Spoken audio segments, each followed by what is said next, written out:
அஸ்ஸலாமு அலைக்கும் வரஹ்மத்துல்லாஹி வபரகாத்துஹு. அன்புள்ள சகோதரர்களே சகோதரிகளே, அல்லாஹ்வுக்கு நாம் எவ்வாறு நன்றி செலுத்துவது, அல்லாஹ்வுக்கு நாம் எப்படி நன்றி செலுத்த வேண்டும் என்று சொன்னால், அல்லாஹ் நமக்கு தந்திருக்கக்கூடிய அருட்கொடைகள் அனைத்துக்கும் நாம் நன்றி செலுத்த வேண்டும்.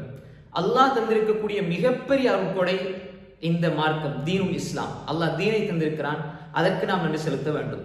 அதே போன்று வாழ்க்கையில் நமக்கு கிடைத்திருக்கின்ற பொருளாதாரம், கல்வி அறிவு, சொத்து, செல்வம், குழந்தைகள், தாய் தந்தை எல்லாமே அல்லாஹ்வுடைய அருள் தான். இதற்கு நாம் எப்படி இந்த ஞாபகத்துக்களுக்கு நாம் எப்படி நன்றி செலுத்த வேண்டும் என்று சொன்னால், இரண்டு விதமாக நாங்கள் நன்றி செலுத்த வேண்டும். ஒன்று வாயால், இன்னொன்று வாழ்க்கையால்.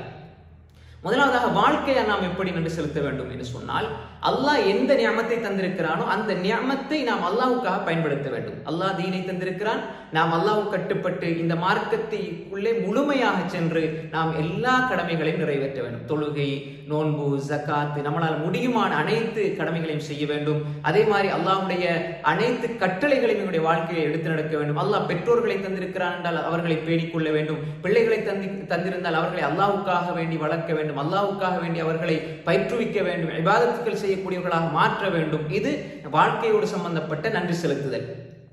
இரண்டாவது வார்த்தையை பொறுத்தவரையிலே நாம் எப்பொழுதுமே நன்றி உணர்வுள்ளவர்களாக உள்ளத்தோடு நாம் அந்த வார்த்தையை வெளிப்படுத்த வேண்டும். உள்ளத்திலே நினைத்து உள்ளத்தால் நாம் உணர்ந்து நாம் அந்த வார்த்தையை வெளிப்படுத்த வேண்டும். அல்லாஹ் தரக்கூடிய ஒவ்வொரு நியமத்துக்கும் அல்ஹம்துலில்லாஹ், அல்லாஹ்வுக்கே புகழ் அனைத்தும் என்று அதிகமாக இஸ்திக்ஃபார், தௌபா, தஸ்பீஹ் போன்ற வார்த்தைகளை இன்னி அஸ்தக்ஃபிருல்லாஹ் வ அத்தூபு இலைஹி ரசூல் ஸல்லல்லாஹு அலைஹி வஸல்லம் சொன்னாங்க. எனவே அதிகமாக இஸ்திக்ஃபார் செய்ய வேண்டும். ஏன்னா சில பொழுது நாம் இதற்கு தகுதி இல்லாதவர்களாக இருக்கலாம். அல்லாஹ்விடம் இஸ்திக்ஃபார் செஞ்சு, யா அல்லாஹ் நான் தகுதி இல்லாத பொழுது நீ எனக்கு தந்திருக்கிறாய், யா அல்லாஹ் இஸ்திக்ஃபார் செய்ய வேண்டும். அதே மாதிரி அல்லாஹ் தந்திருக்கக்கூடிய அருள்களுக்கு அல்ஹம்துலில்லாஹ் அல்ஹம்துலில்லாஹ் அல்ஹம்துலில்லாஹ் என்று நாம் அதிகமாக நன்றி செலுத்த வேண்டும். அதே மாதிரி இதிலிருந்து அல்லாஹ் தந்ததிலிருந்து நாம் பிறருக்கு கொடுத்து நாம் அல்லாஹ்வுடைய நன்றியை வெளிப்படுத்த வேண்டும். இது எங்களுடைய வாழ்க்கையோடு சம்பந்தப்படுற விஷயம்.